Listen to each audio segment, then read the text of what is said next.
Give her a minute to get here.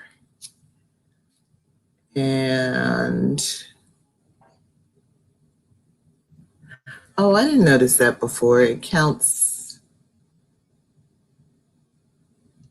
counting up. Okay, we are live. We are live. So, okay, Venita, where are you?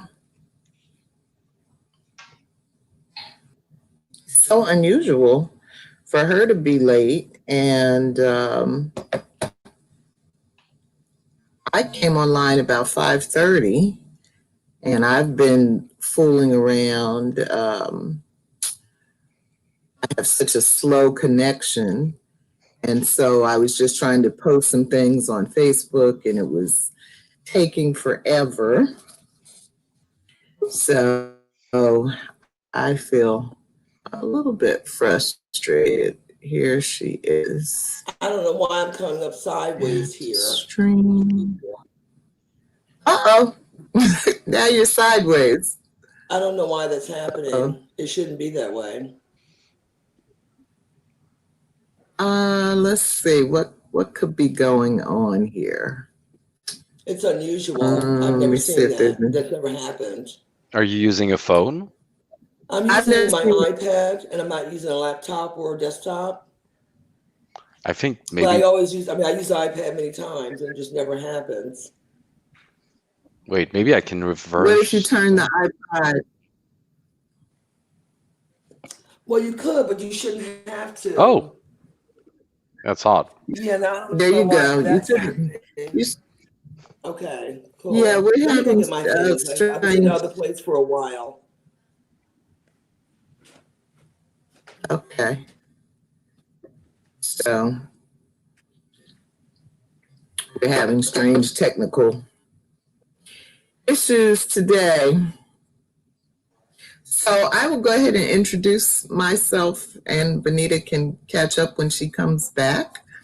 I am Loga Michelle Odom, Michelle, and I'm located in, where am I? Brooklyn, New York, with my book, can you see it? The Coming Plague by Laurie Garrett, Newly Emerging Diseases in a World Out of Balance. So that's what we're on. And Rick? Yeah, hi, I'm Rick Terry. I'm located in Queens, New York. Welcome. And Venita? Good evening. My name is Venita, and I'm located in Cromwell, Connecticut. Welcome. All right. So I was just saying, Venita, I've been online since 5:30 and having my own weird technical things going on. And Rick has had some stuff going on, so you're not alone. Well, I was at the other place. I was at Google for about 15, 20 minutes. So, well, I said it's unusual, for you to be late. Yeah, but I was sitting there like, now the first one here. I'm like, the first one. Then it got close. I'm like, well, wait a minute. Anyways, I'm happy to be here now. So you clicked on the link that was on the calendar message that I sent this morning, right? Yes, you sent two messages, one at 7:53 and one at 7:55. So my assumption was the one at 7:55, that was a change, from StreamYard to Google's. That was the order I got them in. So that's why I just clicked on that link and went there. And like I said, and after a while, you're usually there, we get there a little early. And that's when you rang the phone. I'm like, well, okay. Yeah, so I'm gonna have to fix that message. Rick, I don't normally send links via the calendar or message. I thought it might work with this one. We used to use Google Hangouts which is defunct. Yeah. We used to use Google Hangouts for several years, and which is, connected to you like StreamYard is. But what would happen is if you would create a link early, then when it was time to go into the studio, it would generate a new link. So you really couldn't invite people in advance to come into the Hangout. So that's how I got in the habit of posting the link in the private group by 5:45.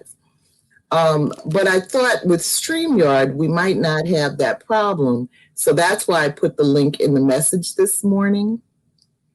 I also don't normally use messages because I'm usually working with people who start out as strangers, and I may not have their phone number and email address and all of that. So I'm in the habit of doing it in a group. So this was something totally different this morning, Venita, and obviously it didn't work. So I won't do that again. We'll go back to what works. So anyway, did everybody find the agenda? Yes.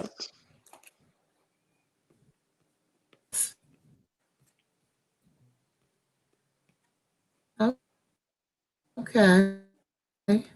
Does somebody want to read the summary? Sure. No? Can you hear me? Yeah, Rick said sure. Yeah. Okay, great. So I'll read chapter 3. So monkey kidneys and the Ebbing Tides, Marburg Virus, yellow fever, and the Brazilian Meningitis Epidemic. Explores human responses to 2 deadly viruses and 1 bacterial disease. The mysterious Marburg virus was considered quote-unquote new when it first appeared in 1967, and no vaccine exists for this condition. The Brazilian meningitis is a bacterial disease resistant to antibiotics that led to the world's largest vaccination campaign in 1975. The yellow fever virus has been in the Americas since the 1600s and has had an effective vaccine since 1927. It is carried by a mosquito that can be killed by a pesticide, like the non-biodegradable DDT now banned in many countries. The source has never been found. A mosquito control campaign was carried out in South America, but not the US, Puerto Rico, or the Virgin Islands. Okay, thank you. Chapter 4, into Lassa Fever. Reviews topics of the rodent-carried Lassa virus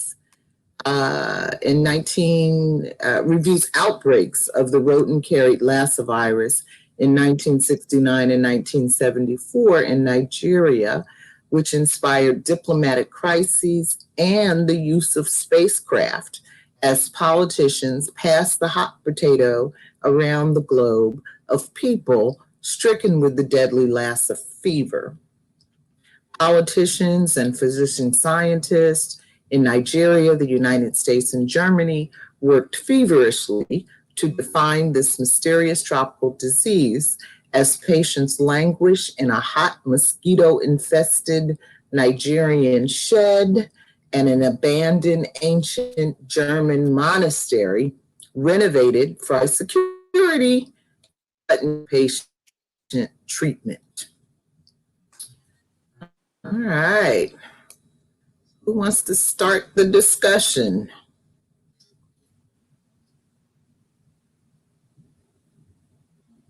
I have a couple of questions. We'll let you start then. Okay, Michelle.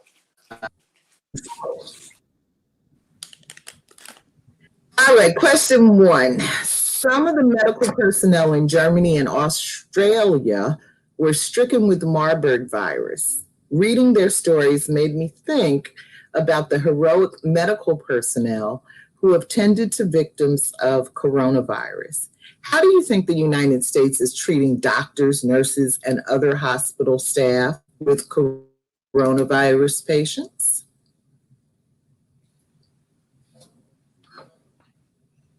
I from what I know, it's there was a story that sums it up. There was this nurse who came from, I believe it was Texas or Arizona, around these states. And she came to New York City in March to help out. And of course, she was kind of in her early 30s. She had never experienced something like that. So she was kind of traumatized.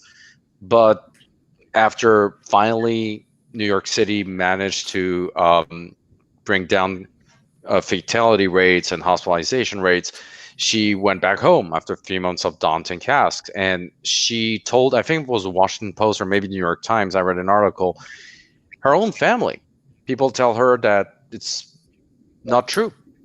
That what she's saying, that she was brainwashed, that, she was fooled, that it's all an act, and that they overwhelmed her with work from people with other diseases that they said had COVID, which is stupid because in a hospital, you can't treat somebody if you have the wrong diagnosis. You're going to kill that person or hurt that person. So she was like, wow. Yeah.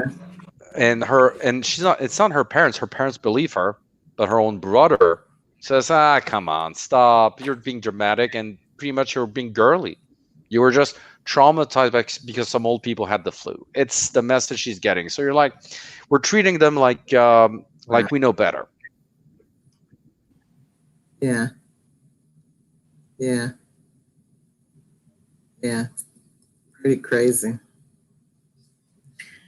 Yeah, I just feel shame as an American for the way, medical personnel, as well as all essential workers, especially medical personnel who are really directly on the front line of confronting this virus, and to not have the support of the federal government, I just think is really shameful. And but one of the interesting things to me about reading these stories in the coming plague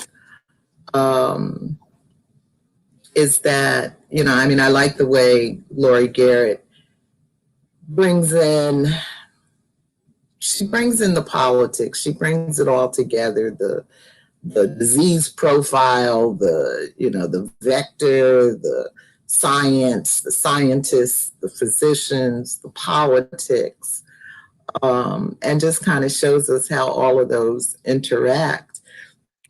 And so in a sense, what we're seeing play out in coronavirus is not unusual. But I think it's shameful.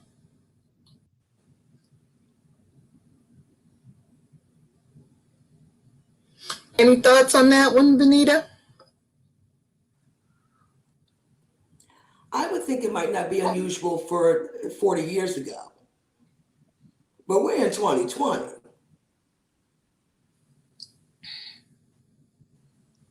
You would have think that we'd have progressed in some way at this point. They have no respect for the physicians and nurses and everyone that's involved in the care of patients, right down to the person that cleans the rooms to make sure they're sterile in our medical setting. I don't think people understand, get a full grasp of what's happening. A lot of these physicians are not going home. They have apartments or rooms or hotel rooms off-site to try to be sure that they don't infect their own families. In a lot of states, they're not even getting paid. Okay, doctors, yes, and nurses on the front line are not getting a paycheck. Now I know it's public service, more or less, when you're a doctor or a nurse or a lab technician or anything of that effect. But we still need to pay some mortgage or some rent and buy some food. And a lot of places, Well, they're not even getting Mm-hmm. paid. to give you an They're getting idea, in ill Europe, themselves. Some are even dying. No one's taking care of their family. Wife, children, they're sick with COVID. Some are dying, and they're left like, what are we going to do? With the pain of losing someone. So I think our country is past shameful. It's pretty much barbaric. I think we did better during the Neanderthal days than they're doing now. but At least we came to the rescue of the people that who were taking care of us. it's I mean, true of it the is Mm-hmm. it's past shameful. It really it's way past shameful. it's true of the entire world. In Europe, when COVID hit, some landlords and neighbors, people just went out of their way to make sure that nurses who were living under the same building's roof would, leave, move out. Right. Yeah, people started leaving letters. We respect what you're doing. Thank you very much, but you may be contagious. Could you please move out for the well-being of your neighbors? So that happens Wow. everywhere. Like in France, also, everybody's getting, guess what, a bonus. So a nurse, when they start, usually they make 1,400 euros, which is roughly $1,700, which is enough in Europe for different reasons, but not that much enough. Like you have to live at the outskirts of the city, ride for 2 hours with your car, etc., to clean. I dated a nurse back in Europe. I'm sorry for the expression, but you clean crap. That's your job. There's nothing sexy. You have to deal with a No. lot of human fluid. So you're paid like very little money to be talked down to by patients, not doctors, because doctors know they need you. They don't know how to do an injection. They're bad at injections because this is not their job. So, and also nurses catch up on a lot of things. But Mm-hmm. so they're paid that, and the government told them, we're going to give you 1,500 euros more. Thank you for your 3 months of hell. Oh, by the way, everybody who was part-time, not getting any bonus. Well, Mm-hmm. part-time means people who are not contracted. There's a lot of nurses in Europe that are not contracted, that just, are independent contractors and love it that Mm-hmm. way, but they helped out, but they're not getting a bonus. So it's Mm-hmm. everywhere. It's every country. We don't like healthcare workers because they remind us that Yeah. that you know how many of them get assaulted in hospitals on a regular basis pre-COVID for nothing, like a husband who's unhappy with how he treats Mm-hmm. the doctor treats his wife, or the nurse is an idiot, she doesn't understand what I'm saying. How many people don't realize, and you're talking about essential workers, everybody who's essential, their definition is that you're allowed to talk to them like they're nothing, because it's Mm-hmm. so strange that everybody who's essential is not respected, Mm-hmm. and non-essential workers like me, we get to work from home, we get to be protected from the virus, Mm-hmm. we get to have enough money to order. Mm-hmm. We're non-essential, and I'm sorry, but my definition of essential Yeah. is that non-disposable. I'm disposable. Why am I protected from potential death more than so-called essential people? What we don't want to say is that they're disposable and that they're supposed to do their job to be heroes, because otherwise they're Yes. horrible people. You cannot Yes. be a doctor and say, I'm not doing my job, it's beyond me. Because people will say you're a horrible person. But if you do your job and die of it, you're a hero. Oh, good. What about my well-being? Nobody. Right. Yes. Yeah. Yeah. I just that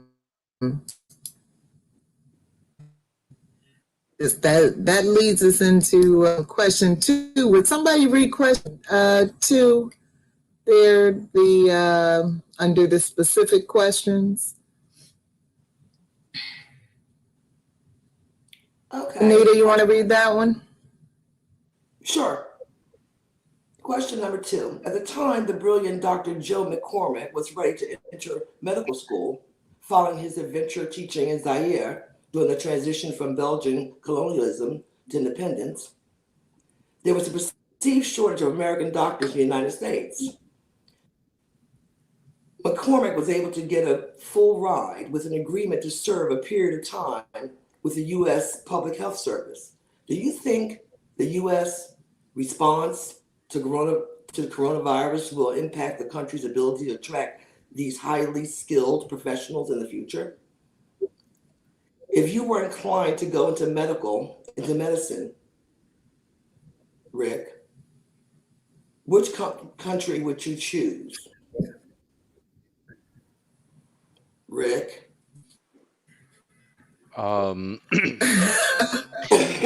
Honestly, at that point, the highly skilled physicians of the past, as well as the physicists, the chemists, all these Russian, Eastern European, African, Indian, Chinese professionals who came to America were coming here because America, indeed, if you're motivated enough, allows you to not have that much bureaucratic burden or status burden that you have in the old world. Like in the old world, even if your boss is incompetent, you got to wait for the boss to retire or die for you to get his position. It's part of how it works. And so people feel, so they were coming to America for that. I don't believe that America post-COVID, regardless of how they treat physicians, will attract anybody anymore.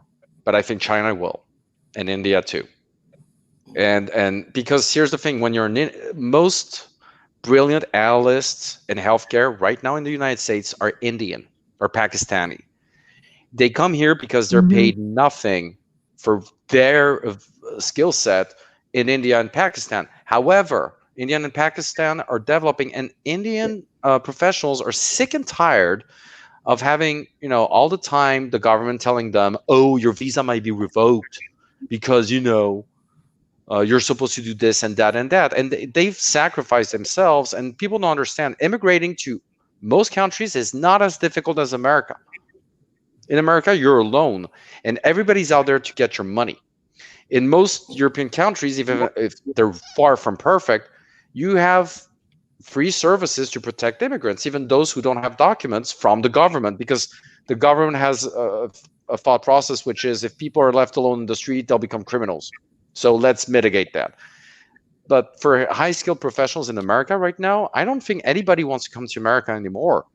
Not just because how they treat physicians, but how the people, and again, it's not the government, it's how the people treat professionals, experts. Like, you're better than me. No, but yes, I know better than you. Why are you arguing against that? Like, it goes back to these doctors I was talking about that got, there was this in the article, doctors explaining that they had to convince somebody who had tested positive, was short of breath, that it was COVID and not a misdiagnosis, and that COVID was real, because that person said, I saw on Facebook it's not real. And you're like, I studied 16 years and you're telling me about a Facebook post and you're refusing my opinion.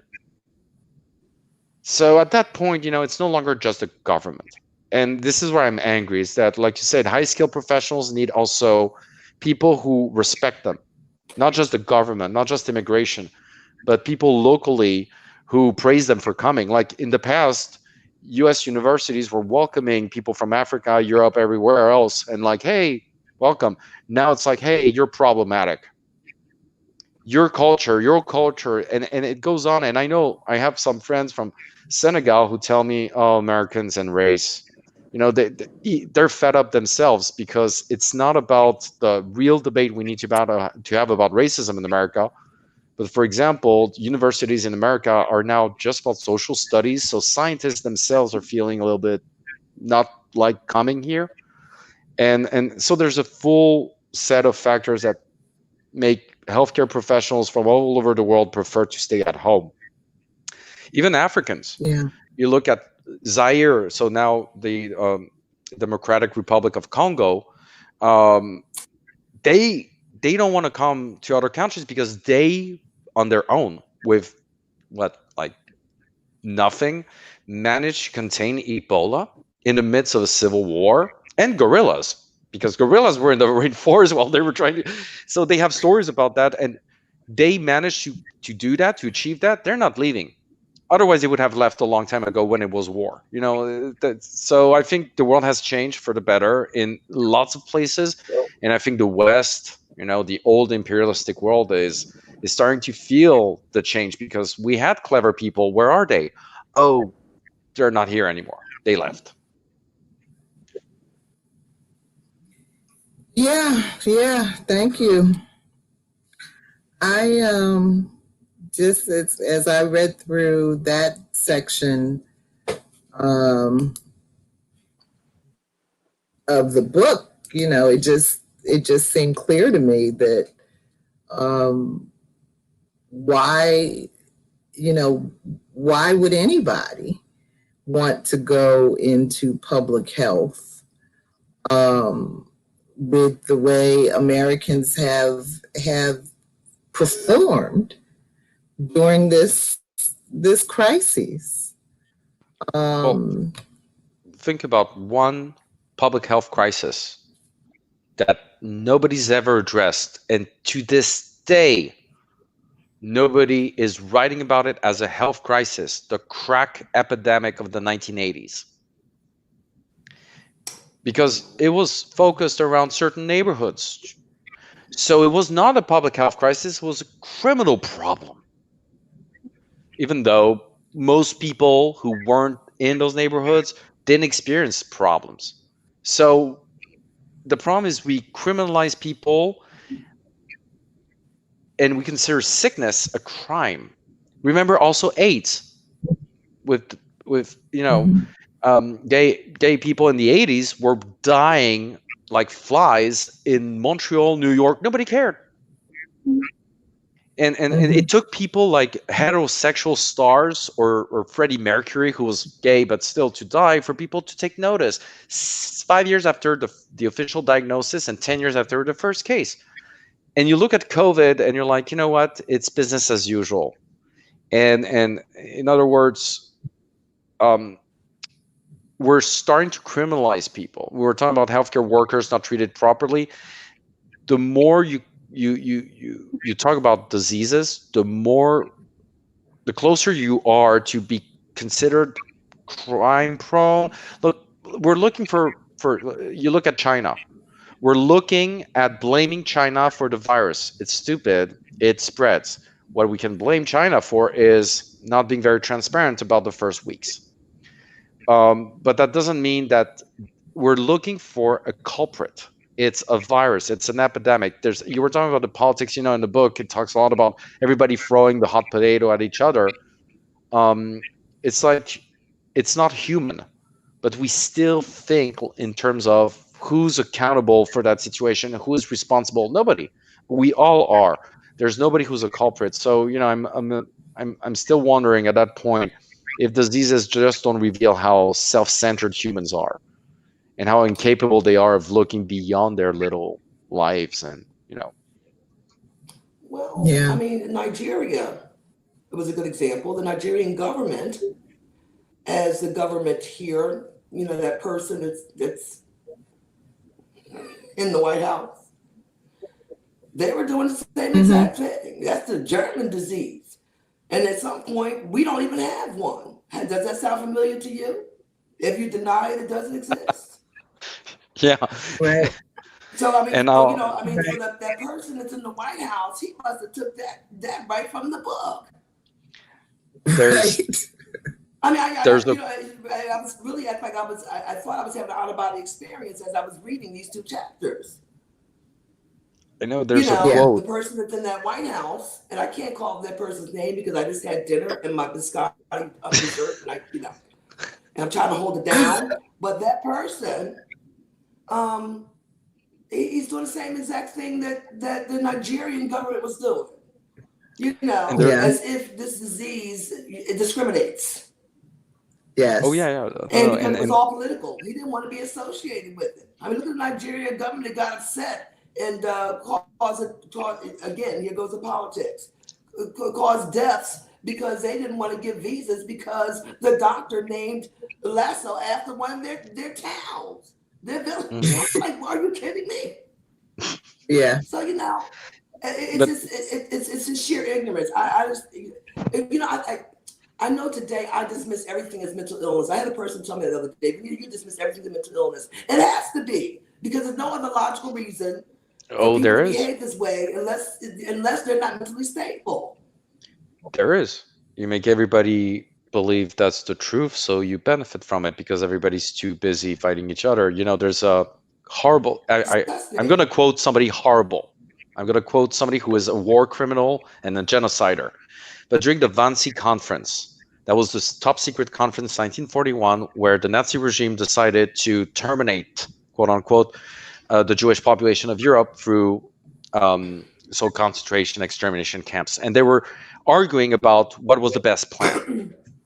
And the plan had already been decided, by the way, and it was just purely a protocol for all the people in the Nazi regime to be on the same line.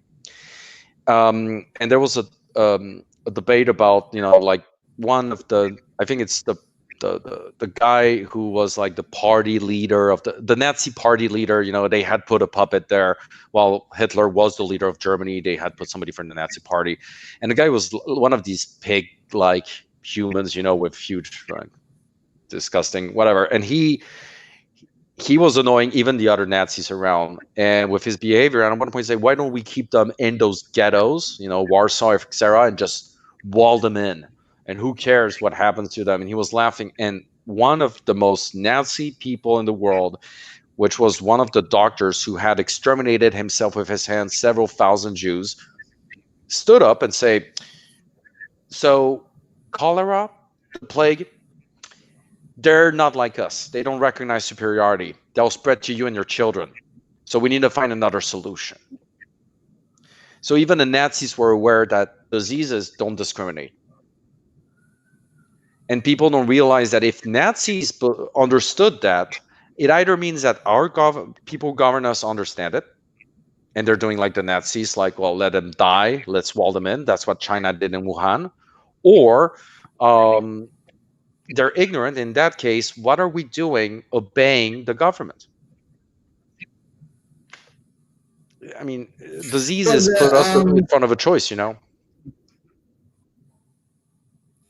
One of the new people that Trump has on the task force is a proponent Dr. of Atlas. herd immunity. Oh my God. He's a radiologist, which means, like, it's like being on the, I don't know, soccer team when you could be on the basketball team. You know, it's yeah, he's a radiologist, but he went on Fox News. So forgive me, Michelle, if I go on Fox News and pretend I'm somebody else just to influence him to stop doing that stuff. I mean, yeah. I mean, Dr. Atlas, his name, it's like a villain from a Bond movie. Venita, are you saying something? Are you muted? I said yes, because you have that person in the White House doctor shopping. You know, I mean, I can go up there. Oh yeah. And yeah. What was the name? I mean, how many aides did he have in this thing that you look at them, you're like, oh, I think I'm more qualified, even though I don't know what national security is. You put Jared Kushner in charge of the Middle East. Well, you got a clown. Now, come on now. We can't get into the politics of that person in the White House. Because no, but that's not really. It's the politics of that person in the White House that are killing exactly what I said. When you got a clown, he's just a puppet. Don't worry about him. Worry about those old rich white men in that Congress that seem to be dead for the last 3.5 years. Mm-hmm. That's who you need to worry about. Worry about those that top 10% up there of those old white men. That's who you need to worry about. That man in the White House ain't got enough sense to fight his way out of the paper bag. Now we know he's a clown. Well, I'm worried about all of them. And starting with getting that man out of the White House. And I think that other old white man, Joe Biden, will do the right thing. I mean, I think that he will start us on a path to coping with this disaster. Well, we all know Joe is not going to live long, and we all know who we're actually voting for. Yes, you know, and we know we have a racist country. So she may not be an asset to the ticket, as many Yeah, women. but With she all should the have been. racists in this country, she may be a liability. Yeah, but Okay. we have to keep on trying because No, otherwise. I mean, I'm Yeah. black, Rick. We've been trying. I've been trying since the day I was Oh no, but I born. mean, It's vote white for whoever's people not going to trying kill to me. do it. Because here's the Right. thing: It's is never in that the best interest of me when I vote. It's never in my best interest as a black person, period. oh I no, am voting for the next white man that might not kill me. no, Really. the black people are asked to support a party that doesn't really take care of them after it's done. Um, Yes. I mean, So, Democrats are like, again, hey, it's a given, you're going to vote for us, right? Because the other part is, using the N word. But it's like, yeah, I'm not it is a voting. given. They know it's a given. We're voting for the next white man that might let us You're live for not another 4 voting, Rick? years. No, I mean, Did I hear you say? I no, Did I I'm hear you thinking, say you're not voting, Rick? no, I'm voting, but I was thinking as, how a black kid would think. Like, okay, you want me to vote for somebody who hates me or for somebody who's not going to take care of me and is just using me? You know what? I'm not going out. I'm not voting today. I'm That's staying right. home. And that's the only way black people can Yeah. actually resist against that, saying, you know what? We're not a given. Good luck. You know? Fixing the country, it's Yeah, something that because black people have been doing for 50, 70, 80 years, even more.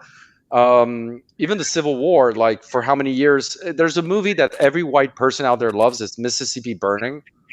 But the movie's strange because it has no main black characters, and it's just two white cops against white old guys who are from the KKK, and they film black people like in the background, like, look, these are the people we're saving, and it's so strange. And when you talk about coronavirus, again, I reiterate, it was the worst disease since the bubonic plague until we got ethnic data. Then it was reopened. right,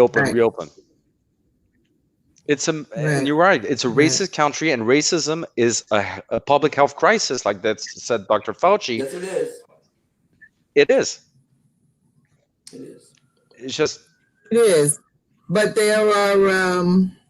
there's slow death and there's fast death.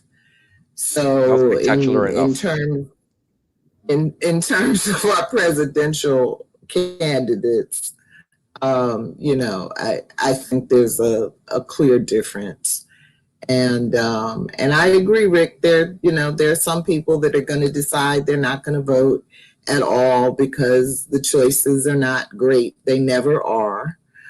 But among those who are going to vote with their dying breath, including me, I think the choices are very clear. Yep. So If the electoral let's college, look at if the another. electoral college is not losing their mind. If the electoral college has not lost their mind. Well, Yeah, it shouldn't be one. well, It's I the mean, federal government. the Right. Every vote should count. the question for America, really is are we going to fight for democracy or not? It's never been a full democracy. It's never been a perfect union. But again, there's fast death, there's slow death, there's a little bit of democracy, there's no democracy at all. And, there are enough totalitarian governments around the world that if we had any sense of current events or history, then we would be able to make a clear choice about whether or not we want to fight for democracy. But of course, the dumbing down of America is a project that has gone on with great success. And so people that don't understand the fight for democracy may not realize what's at stake. But Donald Trump and his cohorts are taking us to a very ugly place. And so either you're going to wake up and think about that or you're not. There's another question. I'm going to read Three. question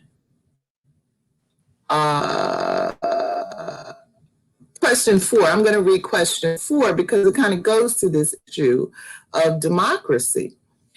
Public trust was low in a land where countless students, labor leaders, religious activists disappeared. With no idea how effective the Moreau, how do you say that, Rick? Morale. Where is that? Huh? It's Question 4. Question It's Moreau, 4. the Institute Moreau that made the vaccines. Oh, it's Mary. It's Yeah, a French word. Mérieux. It would be. Yeah, Maria. Okay. yeah, Mérieux. Like Mary. Vaccine might be, or how dangerous, with no idea how effective the Mario vaccine might be, or how dangerous. Rio officials mounted a 12-day vaccination campaign that was the largest in the world's history. 90% of Sao Paulo's residents were vaccinated with assistance from mass media and pro-immunization announcements by the Brazilian military. Could this happen in the US? And so on the one hand, I guess you might say it's wonderful that they had such a high rate of vaccination going on. But the way they did it, they cut off access to like all the public transit routes. So if you're on your way to the subway or on your way to work this morning, somebody is pulling you over and sticking you with a vaccine that they don't know is safe or effective. Welcome to Russia. And And China. China and Russia already have a COVID-19 vaccine. That could happen here. That could happen here very easily. Same way someone pulls you over and puts a bullet through your head. But again, No different. here's a lesson from history. Remember last week when smallpox was eradicated by people not following ethics and forcing people to vaccinate? We're having the Yes. same thing. To really overcome a disease, you got to get into some totalitarian mentality, which is problematic. And that's why horribly people from the far right and crazy people look like actual rebels, because they do make a point. To what extent are we able to sacrifice our freedom to conquer disease? And to what extent isn't a disease part of life? The problem is that most people who say that don't get infected. Otherwise, if you're at risk and you're saying that, yeah, okay. Right. But yeah, it's some very scary stuff. And, I personally am very concerned about the speed at which this discussion around vaccines is happening here around coronavirus,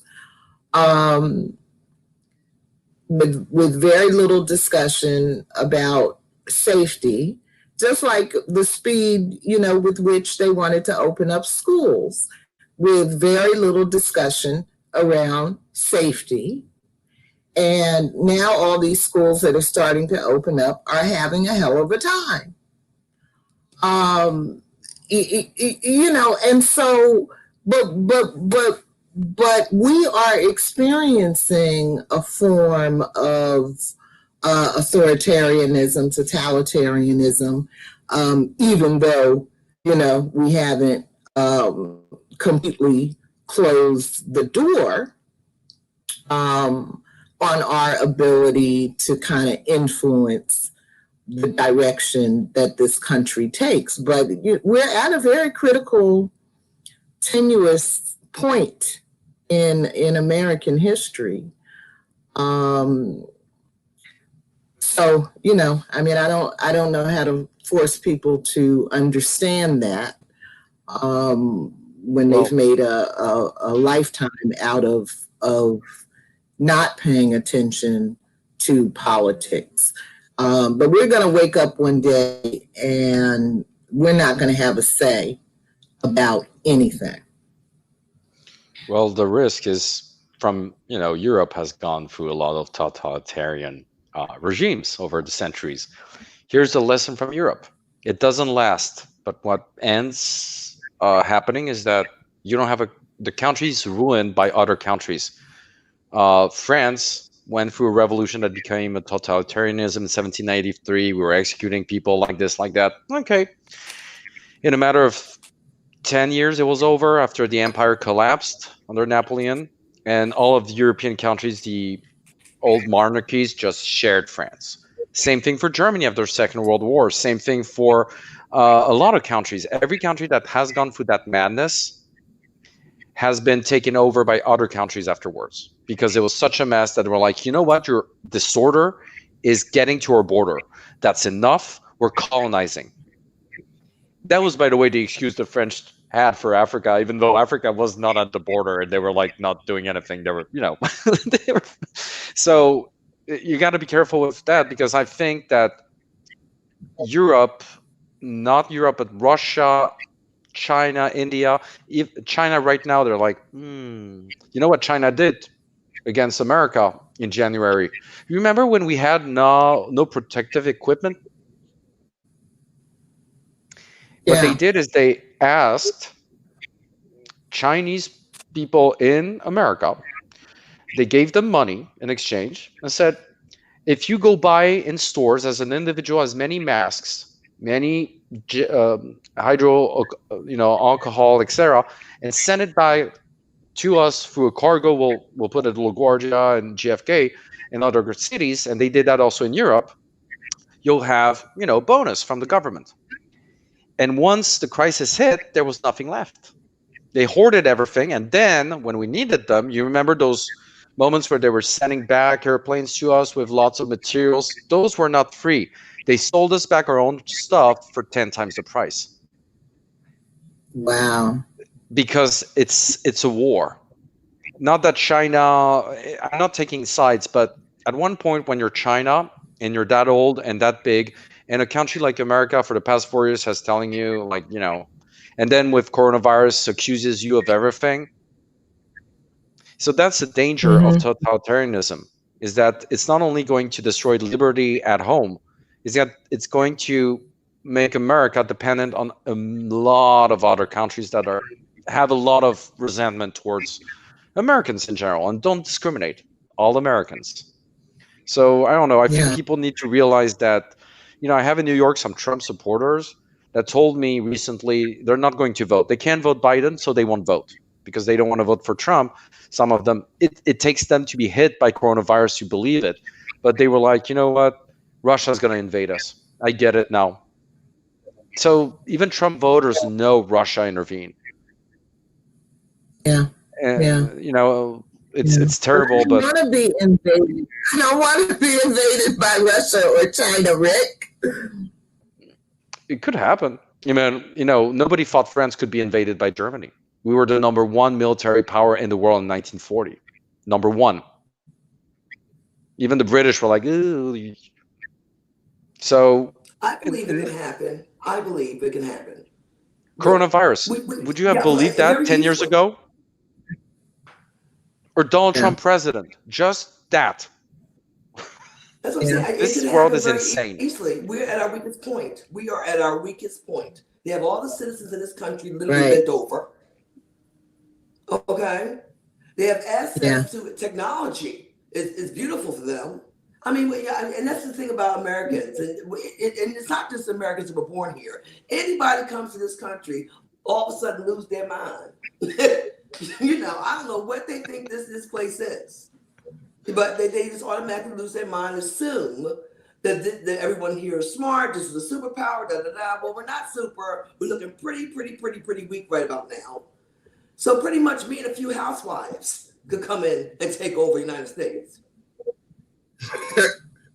I mean, what I'm saying? Get a couple girlfriends together. That's just how weak we are. You know what would be great? If Canada invaded the United States and they managed to pull that off. Like, really?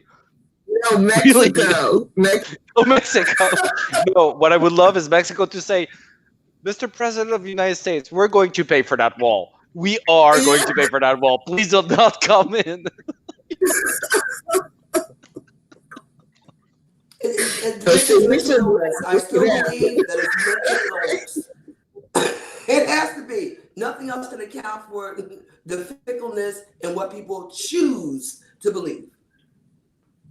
I had a conversation with him the other day, and he was talking about, he happens to be a Republican, and he was saying, well, I didn't vote for Trump because I'm a racist.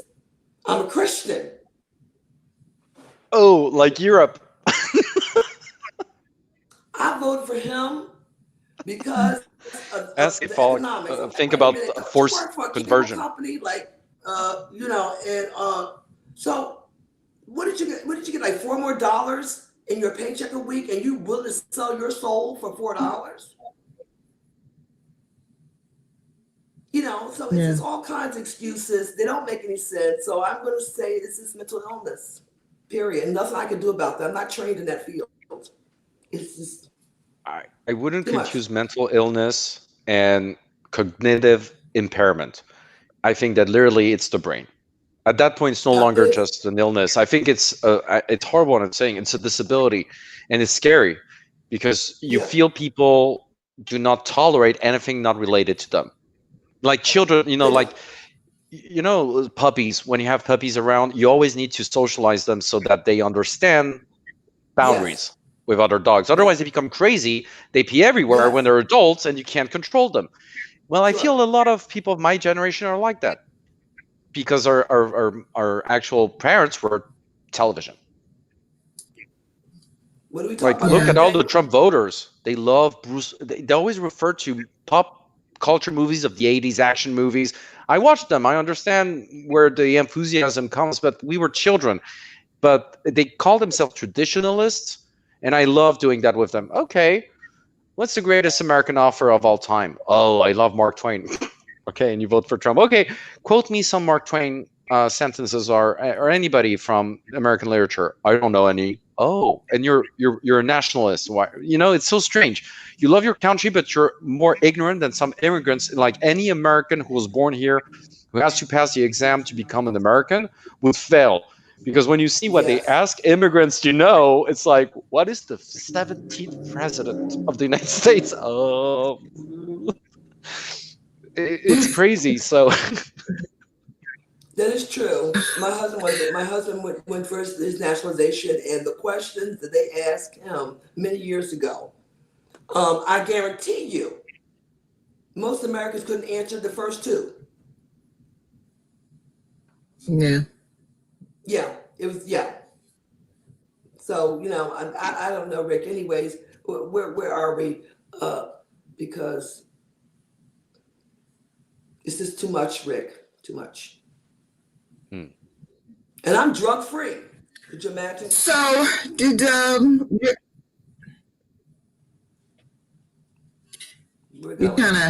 we all have like weak connections tonight. It's kind of been difficult hearing people. I'm here. Yeah. Rick, did any questions come up for you in these chapters? Venita, any questions?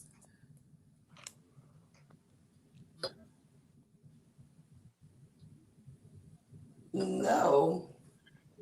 Just why are we all dying when you have scientists 40, 50, 60 years ago out there with a chisel and a rock that managed to control or conquest a virus, and here we're sitting here with all the technology, all the labs, all of this, everybody is a scholar, everybody knows everything about everything, and we're dying like flies.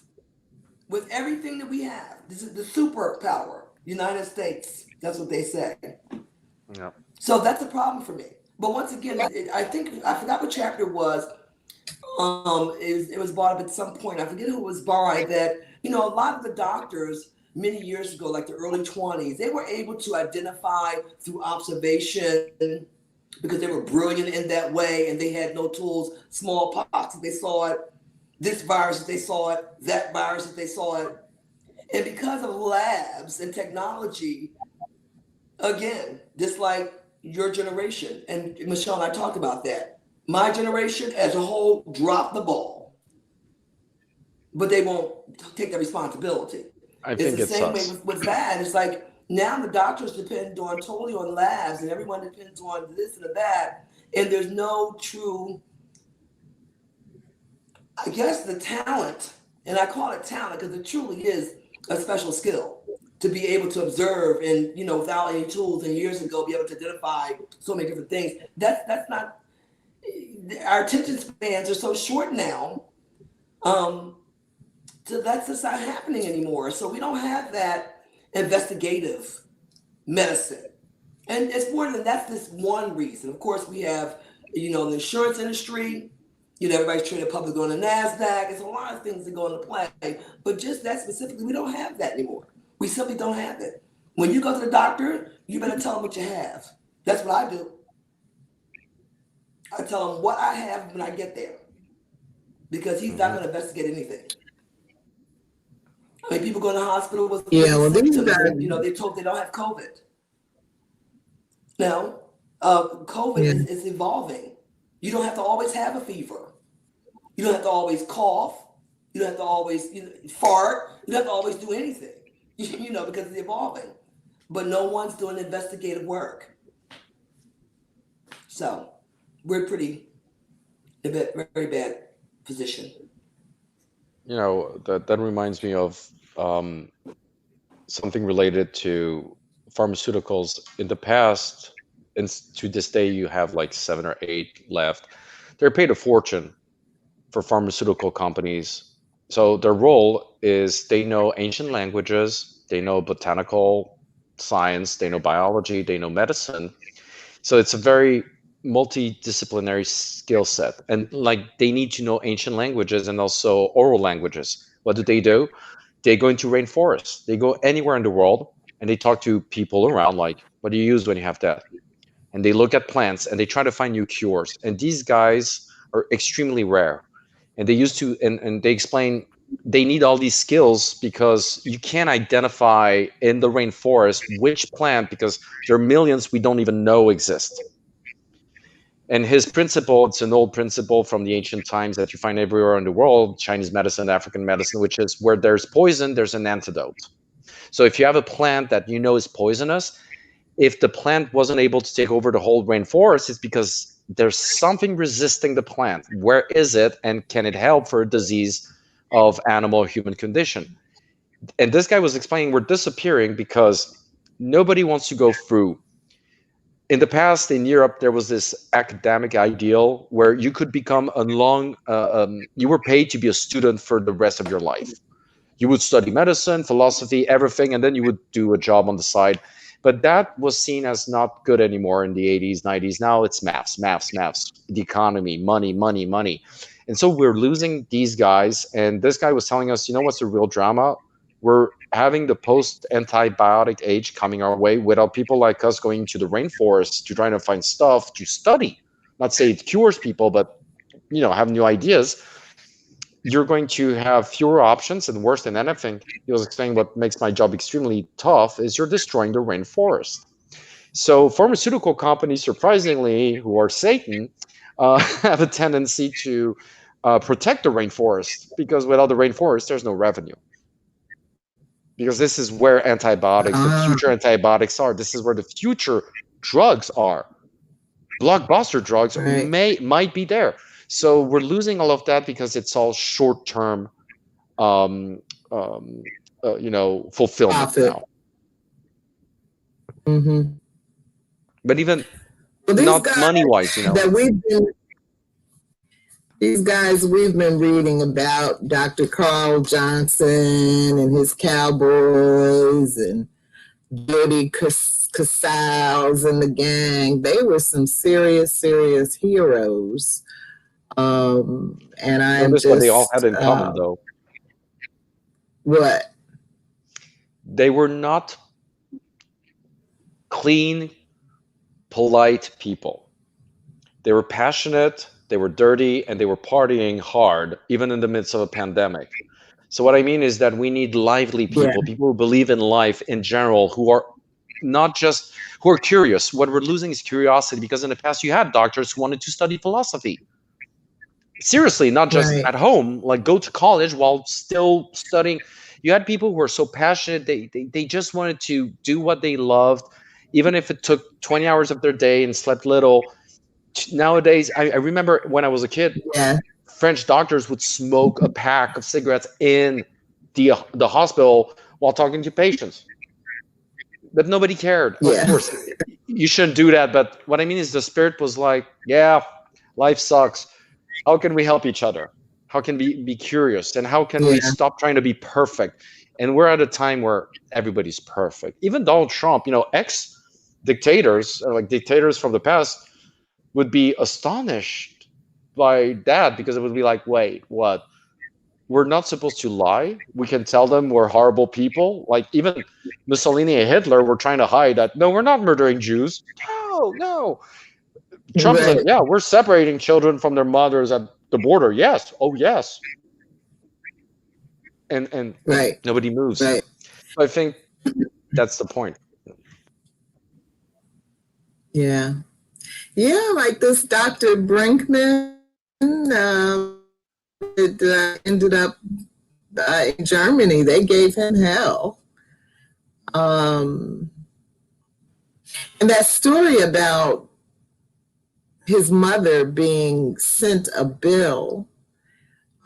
His father was executed by Hitler, and the Third Reich sent a bill to his mother for the hanging.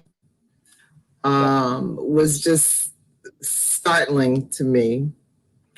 But he was a hippie. He had been awarded by Haile Selassie for trying to grow crops or whatever in Ethiopia. But that did not bring him honor and praise, back in Germany. And that's what happened. Those people that have pretty much disappeared from the scene, paid a very high price. And when we look at what happened to them, it created a chill effect, I think, on the younger generation. So when Venita says our generation dropped the ball, we're that generation right behind Brinkman, and that crew. But not all of us. I mean, there are some of us in our generation, Venita. Well, that was a generalization. Of course, I wouldn't say everyone in generation. I'm saying, generally, overall, right, we but who were busy with did try to hold on did try to hold on to our humanity. Rick, I have, you said last week, science is amoral, and that kind of has been on my mind all week, like everything is. Everything. We have you look to religion, they've gone to the prosperity gospel. There's just no sector where you can just count on finding good, honest, sincere, human beings. So we're in a pretty scary place. What really scares me is I that think we have those human beings there. But if you're an outlier and you are a free thinker, as I experience every other minute and every other day of my life, it's automatically they come at you like this. Shut up. you're a dreamer. It's supposed to go. Utopian. It's supposed to be capitalism. It's supposed to be this and that. So no, there's a lot of us out there, but the odds of us surviving walking down my street to the corner are slim. And them not putting a straitjacket on us because we're the outlier, because we actually are free thinkers. We have ideas. We have our own thoughts. We know right from wrong. you know. That's So precisely I think what. we're there. We have them, but it's just as younger people your age have explained to me, and that's why I appreciate them. They got to keep. That's how I stay alive. Because if I talk to you, I have to know what's going on. You know. No, but Um, it's true. It's true. I mean, I mean, but that's how I stay alive. Rick, is your age group keeps me alive. mm, my age group, Pretty much, I I have to go to them to find out because it's a lot of new things going on. You know what I'm saying? And a lot of things are Rick is changing constantly. And Rick is not too with his age group either. no. well, you know, I always I'm tell again, that's a Michelle, don't whole. vote for me because I'll be the worst dictator ever. I'll actually be a real dictator, which is efficient, which is okay. Now, at one point, my generation makes me understand why Mao Zedong or Stalin sent people to work camps because they need to be educated about real life. It's terrible to think like that, but you see people who are so self-entitled that they don't realize that they should not behave like that. In nature, you die if you behave like that. And society is supposed to be, a level over nature in terms of comfort. And no, it's not. It's nature duplicated and increased in terms of its violence. Because in nature, you die from a predator, or you fall, or you're sick. But nobody was intending on hurting you. It's part of life. We're the only species where people intentionally don't just try to kill you, but hurt you in the process and inflict the most pain. And you look at somebody like our president, that's what he likes doing, feeling the pain he inflicts. So if you tell them that, that's why I tell a lot of people, stop telling, him, journalists and stuff, that he's hurting people. Tell him, nah, nobody cares. No, nobody was hurt. Nah, they didn't feel it. That will rile him up. That will make him angry because this, there's a real pleasure. You were talking about, there's a difference between being amoral and immoral. And amoral is just, a rock is amoral. No, nor not good nor evil. It doesn't care. Those categories don't apply to it. And you see today, we see immoral people who love seeing other people suffer. And I feel that Yeah, there's a thing with COVID that's going on is that they feel that the people who are dying are the old people. Ah, good for them.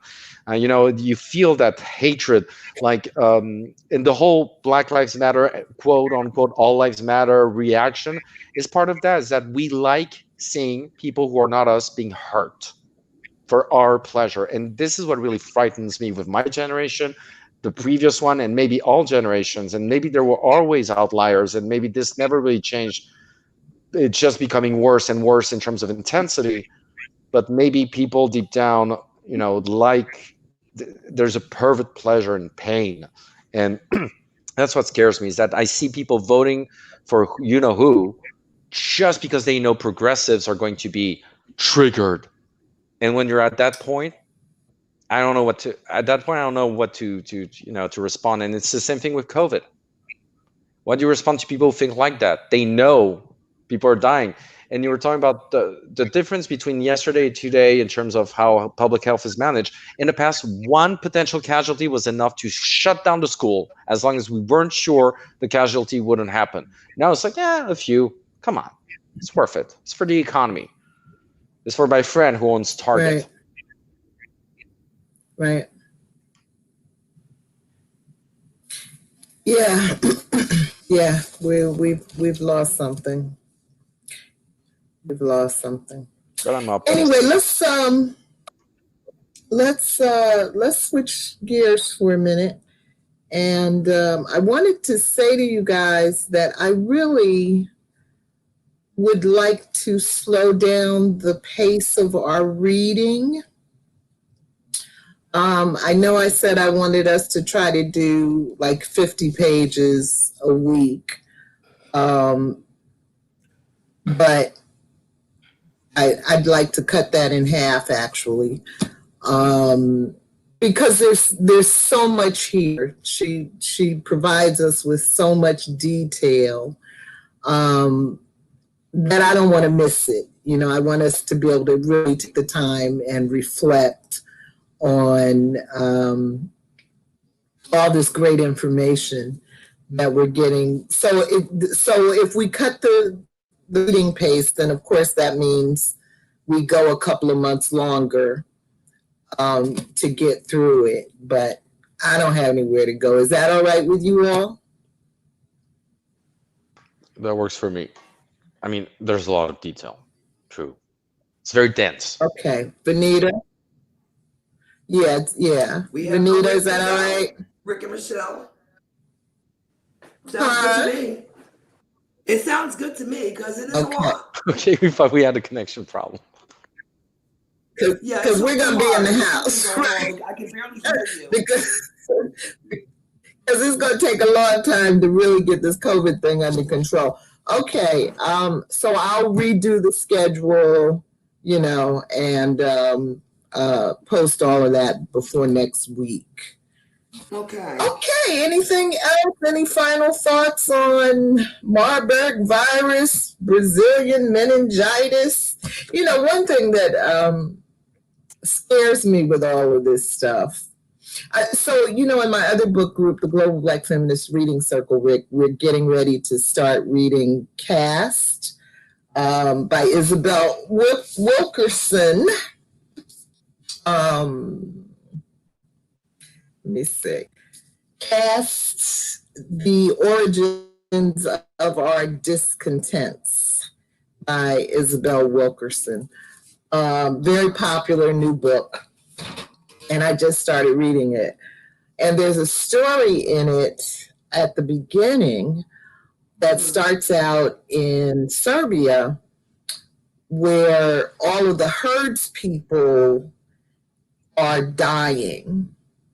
And so what has happened is, as a result of climate change, the ground that used to be solid ice has started to defrost.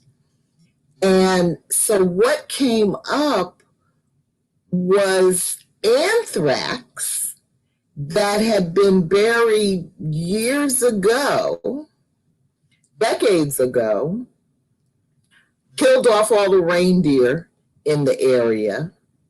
And so now it has come back to the surface and is killing everybody. And so Isabel Wilkerson is using that as an analogy to talk about racism in America. But what I want to say is, as we're reading about all of these plagues that Laurie Garrett introduces us to, the common theme is that none of this shit ever seems to go away. That's what I'm saying. Well, because there's something that she doesn't say, Laurie, in the book when she talks about DNA. We know for a fact now that DNA mutates thanks to viruses. Yeah. And there's also a theory about cancer as a regulator of mutations, and that we forget that, animals, we accept animal control, but we forget nature. We're animals, and nature controls us as well as everything else. And it's amoral. It doesn't kill us because we're evil. No, it kills us because it kills. And I think our society is so human-centric that it forgets there are greater forces out there. And anthrax is an example again. Climate change. We own the earth. It's ours. We can do whatever we want with it. Well, no, I'm nature. And you remember that anthrax that was buried for thousands, millions of years? Here you go. Have fun. Right. Right. We need to start really understanding we're not the center of the universe. It's been centuries we've been noticing that officially, but it seems that people psychologically still think they're important. They are to other people, not to the universe. And Right. so, we have to take care of each other because we're alone. This is a very scary world. That's why we gathered as families and societies to survive this world. Do we really think we're alpha males to the point we could survive anything? You have to stop being crazy. Yes. Look at the skies. Yes. Those are burning suns that don't exist anymore. And people are saying the mask is oppression. Oh, you don't understand scale. Mm-hmm. So Well, now that I'm totally depressed, thank you very much. no, because we have each other. So that's what I always think. We Well, have that is friends, true. and You without know, friends, there's no life. but once again, because I read somewhere, I don't know if it was in actually this book, when man start to move things around, this is when we also, it causes us to have more diseases. You know, moving animals from here to there, people moving from here to here. When when I got very sick with lupus, the first thing my doctor asked me, where had I traveled? That was the first question. Had I Lupus is not traveled? a viral disease. It's not a viral disease, but at that point, you know, you have a yardstick. He already knew I had lupus. He's an old head mathematician, you know, one of the old head Mm. doctors, but he goes right through his list because he's not, again, he's one of those old head doctors. Mm. Very intelligent man. Where had I traveled or had I traveled anywhere? I said, what do you mean, out of the country? He said, no. From one state to the next. From one, you know, from the east to the west. There are different bacteria and viruses and indicative to different areas right here in our country.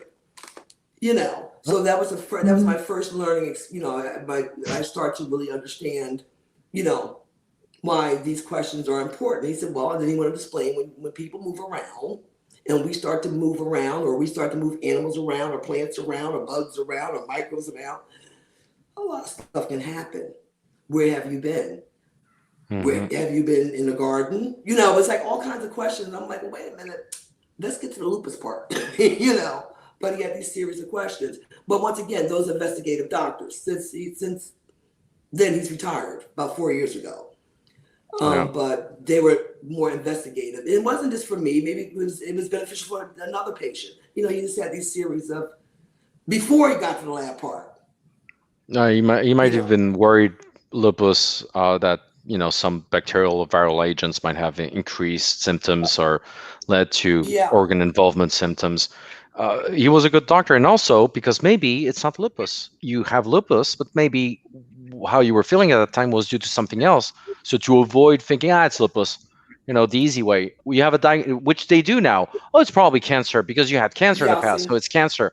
And how many times they're wrong when they do that? I had a friend who panicked thinking she was going to die because she was a cancer survivor. And he told him, oh, your tests are not good. It's probably cancer, like casually. She went to her normal GP who looked at the results, said, he's a moron. He doesn't understand when he's not an oncologist. So he sent her to the hospital and the oncologist was like, yeah, that's normal. What an idiot. right. But imagine you're sensitive. You have a gun at home. These idiots, they don't realize you can't play like that with people. And this is, good old doctors, the ones who would listen for 25 minutes, Yes, because here's what they exactly. teach epidemiologists. So epidemiologists actually have the training of doctors in a way now that they don't do to doctors. We're trained into asking dumb questions about everything and letting people rant, because the more they rant, the more they tell you the potential cause of their disease. And there's a case study about that. 20 years ago, a doctor of my generation, well, a little older, of course, but he was one of the guys who like graduated, was 23, like he's a genius. And his thing in his internship was, I'm going to do 40 patients a day. I'm going to prove everybody you can do all of that. And he was really good, but there was one stubborn old lady who wouldn't deliver a diagnosis, who was having contradictory symptoms for her age. So he's like, it's the flu. No, it's got to be dementia. No, it's cancer. And one old school doctor told him, you know what? You should take 5 minutes to let her rant and talk about her grandchildren, anything, the weather. Ask her.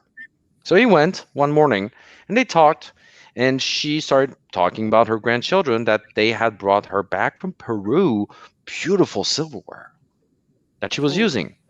And he was like, wait, silverware, wait, you've been using that for how long? 3 months? So he started doing the math in his head. It wasn't silverware, it was lead. But the doctor never thought she had Saturnism. Take time to listen to people. It's not because they don't express themselves in your profession or the way you speak usually, or this is the thing, about caste. The caste system tells you that people who are not from your caste are dumb because they don't speak your language, don't have your same expressions. No, you have to learn to listen, not correct people about how they should speak. First, listen. Even if they don't speak like the official language, like I've been educated, they haven't. I always say the biggest shock in my life is when I was 18, started working as a mover. I came from, I had I was studying in college.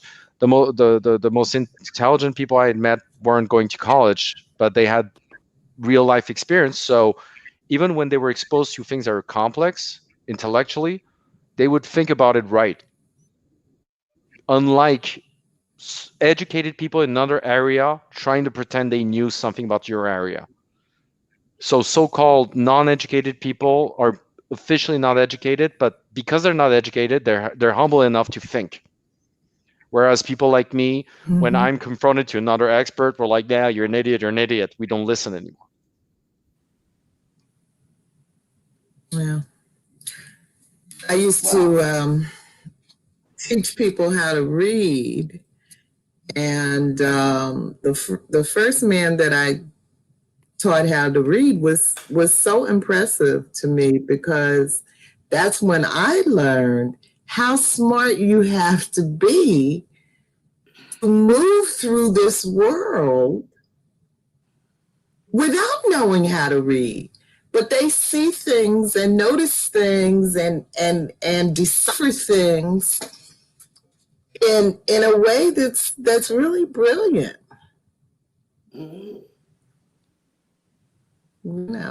So there's all kinds of ways of knowing, there's a difference forms between of knowledge. There's a difference between knowing and, I don't know, the English language doesn't have this difference. In Latin language, there's two words. I'll use the French, connaissance and savoir.